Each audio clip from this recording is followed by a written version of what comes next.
Hi guys! So, nandito tayo kasama natin ngayon si Miss Elisa Siang. She won Muscle Mania Miss Bikini Universe Pro noong 2024 and noong 2023 naman Slimmers World Great Bodies First Runner-Up.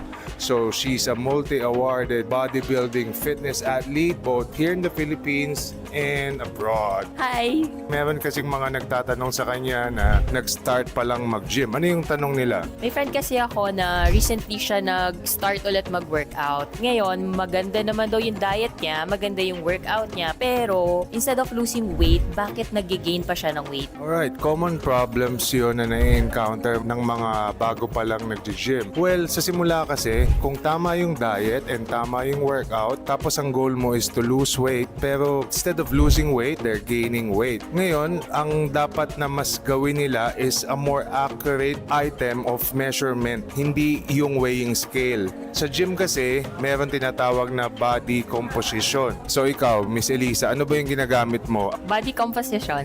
Anong pagkakaiba ng weighing scale na normal sa body composition? Kasi meron doon makikita mo yung muscle mass, body fat. Tama yung sinabi ni Miss Elisa, no? Pag sa body composition kasi, makikita mo yung muscle tsaka yung body fat. Sa weighing scale kasi, yung timbang lang ng buong katauhan mo. Minsan kasi, you're losing fat pero you're gaining muscle. So, ibig sabihin, maaaring tumataas yung weight mo pero hindi ibig sabihin nun, hindi ka nawawalan ng taba. Ibig lang sabihin nun, kung nawawalan ka ng taba, nagkakaroon ka din ng muscle. So yung normal na weighing scale, pwedeng hindi ma-reflect yon. Pero pag ang tiningnan mo is yung body composition, makikita mo doon accurately ano ba yung nawawala. Nawawalan ba ako ng fat? Nawawalan ba ako ng muscle?